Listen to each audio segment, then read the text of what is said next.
করিমপুরের নাটনা মোড়ে দীর্ঘ ৩ বছর ধরে উচ্চ বাতি স্তম্ভ খারাপ, অভিযোগ দোকানদারদের।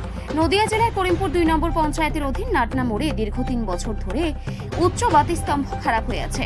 আজ সংবাদ মাধ্যমের কাছে সেই অভিযোগ জানালেন ওই স্থানের সকল দোকানদারগণ। ওই জায়গায় খুবই গুরুত্বপূর্ণ মোড়, ওই জায়গায় বাতি স্তম্ভ খারাপ হওয়ার ফলে রাতে লেগে যায় যখন তখন, অন্ধকার নেমে আসে।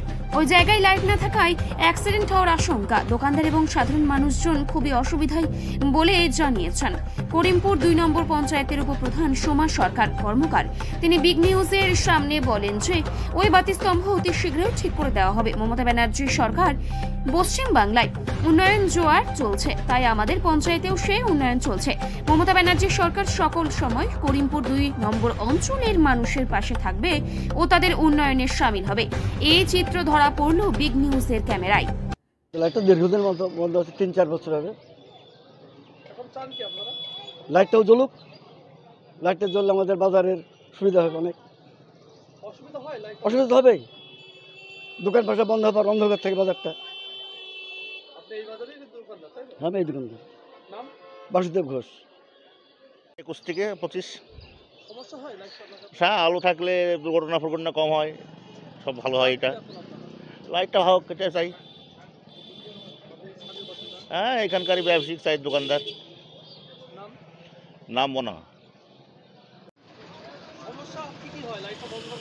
সমস্যা সবই অন্ধকার। সমস্যা লাইটের যা কাজ আর কি, লাইটটা জ্বলুক, সবাই উপকৃত হবে তার জন্য। এই এখানকারই বাসিন্দা, নেপাল সরকার। ওখানে স্থানীয় বাসিন্দাদের অভিযোগ যে ওখানে একটি বাতি স্তম্ভ আছে, সেটা দীর্ঘ ৩ বছর থেকে বন্ধ আছে। তো এই প্রসঙ্গে আপনি কি বলবেন? এ প্রসঙ্গে আমি বলবো যে ওখানকার জনসাধারণ আমাদের কাছে বারংবার আসে এবং সেই সব কথাগুলো আমরা উপর মহলে সবাইকে জানানো হয়েছে। তো ওনারা বলেছেন, আশ্বাস দিয়েছেন যে না, সারিয়ে দেওয়া হবে।